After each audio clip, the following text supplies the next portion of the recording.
monde est là. Bienvenue à cette sortie de l'association Les Marches Normandes. Première sortie à Ivry, deuxième rendez-vous de post-confinement. Le but de ces sorties est de découvrir les villages que nous traversons et à la fin de découvrir un trésor de cette commune, quelque chose qui en fait sa particularité. Puisque nous sommes à Ivry, je vais laisser la parole aux élus qui vous accueillent dans leur commune aujourd'hui. Bonjour messieurs, dames, bienvenue à tous dans la maison commune d'Ivry-les-Batailles. Je vous souhaite une belle promenade et je suis sûre que vous allez repartir avec plein d'anecdotes et plein de bons récits de Richard et de Sylvie.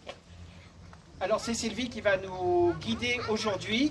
Un petit parcours dans les rues. Sylvie va vous raconter l'histoire locale, des anecdotes.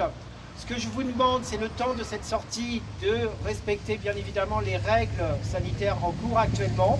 On essaye de ne pas trop être collés les uns les autres, de mettre le masque au maximum et je vous souhaite une bonne promenade. Merci à tous. Permettre de pouvoir faire les petits papiers nécessaires et utiles.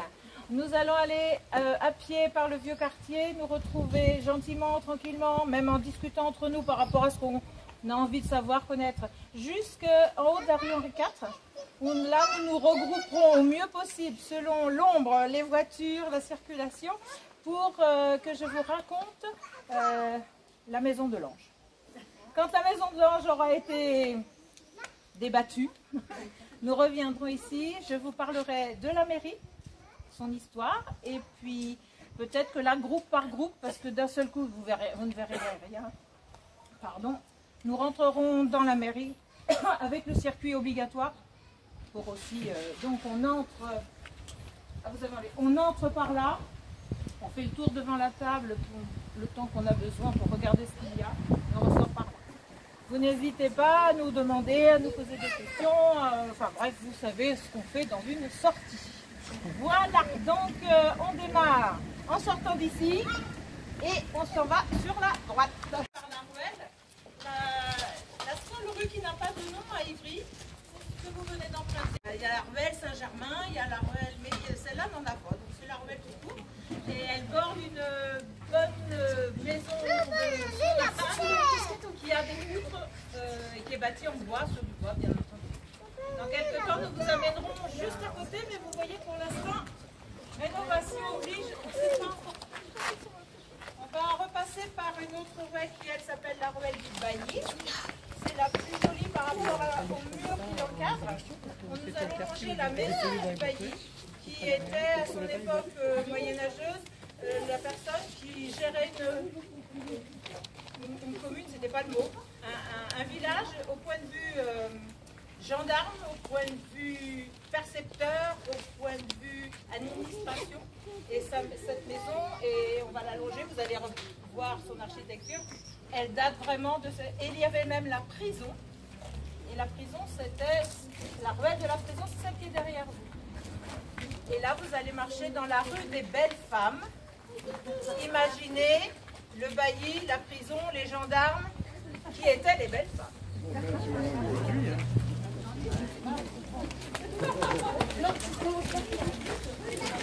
Elle est dans cet état de sauvegarder, mais magnifiquement. Le jardin derrière est tout simple, mais il vous reste encore des colombages apparents, avec des petits trous aménagés pour faire de la lumière. Vous avez une fenêtre à meneaux où on voit encore l'entourage. Ça fait partie du vieux quartier. Dans la maison dite remarquable d'Ivry, au niveau adresse, elle se situe, elle commence la rue de Garenne. Le 1 au fond, le 3 et le 5.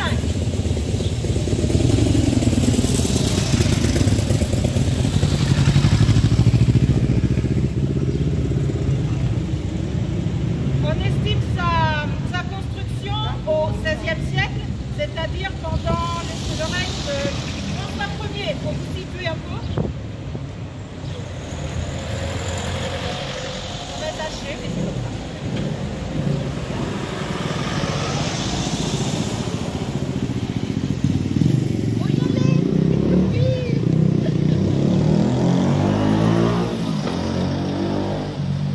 La toiture et la façade sont inscrites ensuite, à l'inventaire supplémentaire, les monuments historiques. On va y arriver. Sylvie, ce que je te propose, mets-toi là. Ça sera... Ouais, voilà. Voilà, mets-toi là, tu seras mieux.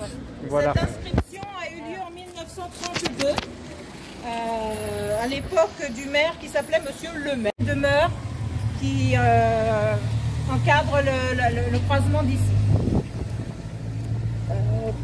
Donc, dans son côté remarquable, c'est parce que par rapport aux autres, c'est la seule qui est sculptée. Mais il faut que je dise un peu tout parce que je ne voudrais pas mélanger. Alors, si vous regardez bien, vous avez des pièces principales verticales qui sont surnommées, qui sont surmontées de quadrupèdes un peu biscornus, avec la tête tournée. À chaque pièce décorée d'arabesques et de candélabres et surmontée en guise des chapiteaux, la même bête. Alors, essayez de voir. Vous voyez là, complètement à gauche, vous avez la structure d'un espèce de machin à tête haute de son côté. Et de l'autre côté, tout en haut, il y a le même dessin. Il y a en bas, par contre, une structure.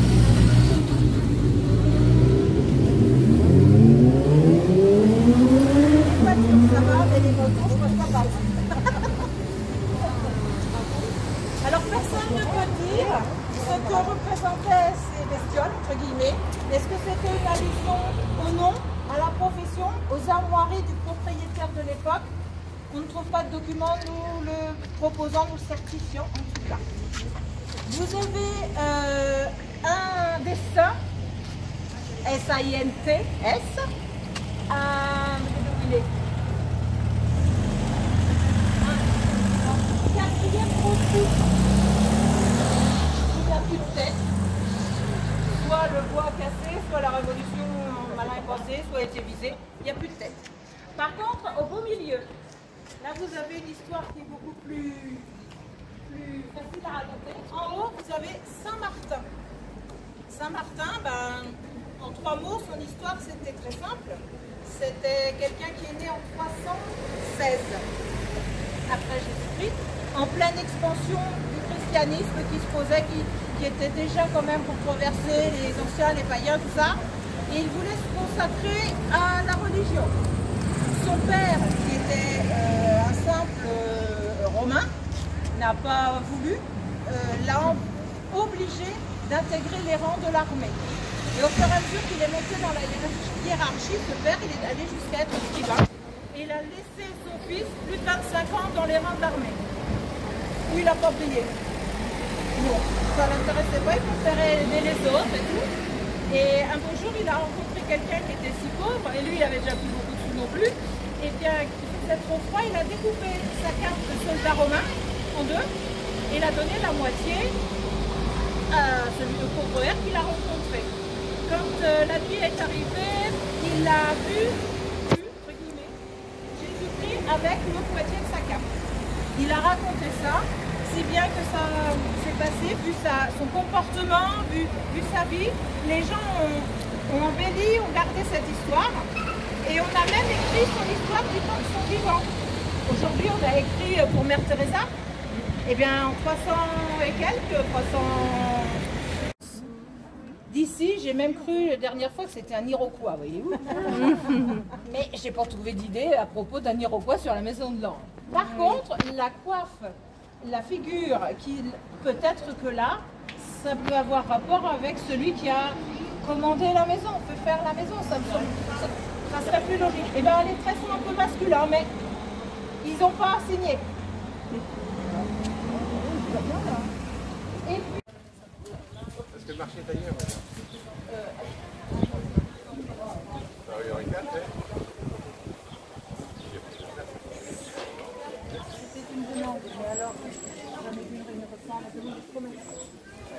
S'il y en a des qui écoutent, à midi -6, oui. Il y a un petit carillon qui vous fait savoir, ça fait déjà une semaine que l'autre a chanté, et il y a un joli air qui ne peut pas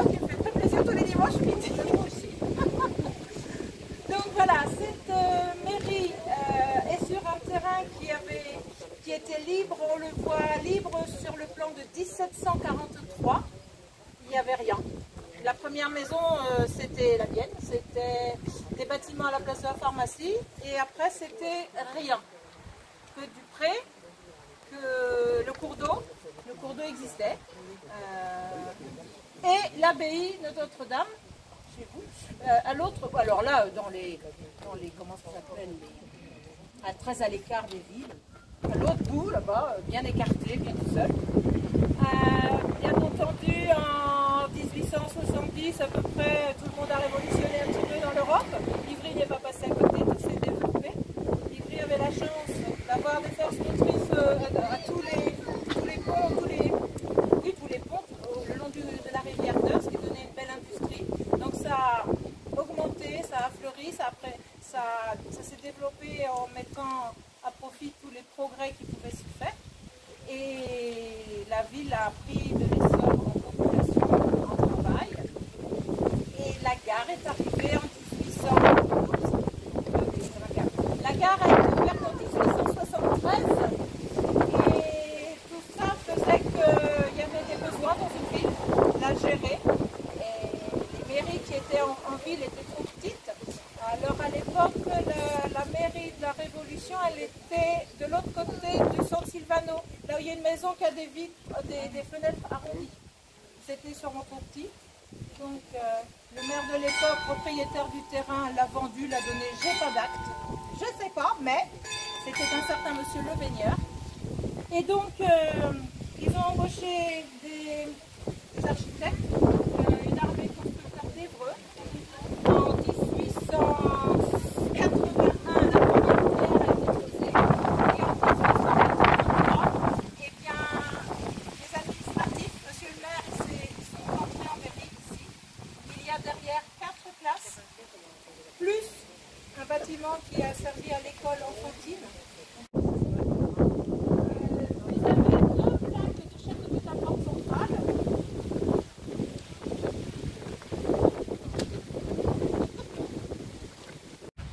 Eh bien parce que pour cette fête du 22 septembre 1892, il y a eu un repas géant sur le boulevard. Vu la grille que l'on voit, qui est toujours là, ça se passait au bout du passage protégé des piétons. Et ça allait au moins jusqu'à la mairie, j'ai un peu de mal à voir. Je dirais un petit peu plus loin parce que je suis peut-être optimiste. Combien de mètres? 131? 150. Bon, bref, et ben vous mettez autant de tréteaux, de tables, de nappes et d'assiettes, et vous aurez un repas de centenaire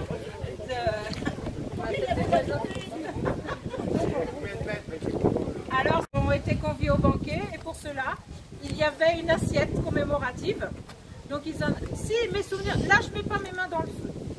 Si j'avais bon souvenir de ce que j'ai lu dans les archives, il y avait une centaine d'assiettes de commandées.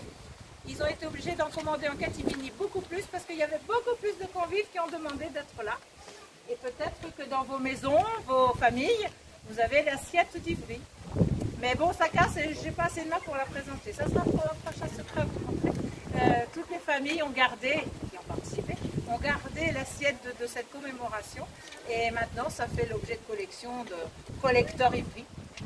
Et donc, bah écoutez, je la mettrai dedans parce que le vent va me la faire enlever. Hein. C'est pas compliqué. Alors vous allez voir, non seulement il y a les conditions sanitaires, mais il y a aussi la place, qui fait qu'on va être obligatoirement par groupe. On va essayer d'être une dizaine à chaque fois. Le but de ces sorties, comme je vous l'ai dit au début, c'est de dévoiler un trésor de la commune. Nous allons arriver dans le hall et chaque groupe va pouvoir découvrir ce trésor. C'est l'occasion aujourd'hui de découvrir un document exceptionnel. C'est quelque chose d'unique, vous ne le verrez pas ailleurs. C'est une archive qui est extraite des fonds de la commune. Comme vous le savez, on est à Ivry. Qui dit Ivry dit bataille d'Ivry, Henri IV, le 14 mars 1590, qui va combattre contre le duc de Mayenne dans la plaine qui va de Saint-André jusqu'à Ivry. Et il existe une trace de cette journée historique et c'est ce que vous allez découvrir. Je vous propose, on va commencer par les personnes qui sont sur les marches. On fait un petit groupe d'une dizaine et on va se suivre comme ça. Alors, voilà, dès qu'on a un petit groupe, vous allez pouvoir vous approcher, passer devant le document, voilà, chacun son tour devant le document, ce qui va permettre que tout le monde le lise. Ensuite, vous allez voir, c'est une toute petite chose de quelques centimètres, mais et qui a toute son importance sur...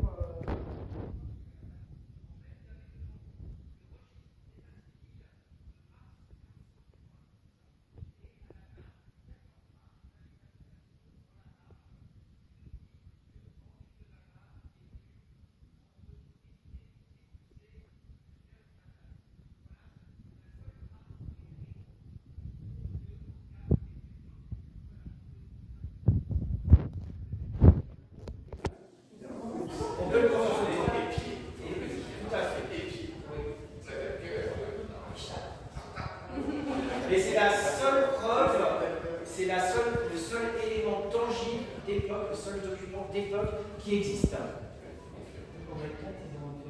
Ils ont fait 4 traits, voilà, tout à fait. Parce que par exemple, vous avez la gravure qui est là, qui est une représentation de la bataille d'Ivry, mais la gravure fut faite plusieurs années après la bataille elle-même. Et c'est une version idéalisée, puisque c'est l'ordonnancement idéal des troupes. Voilà, je vous laisse vous approcher.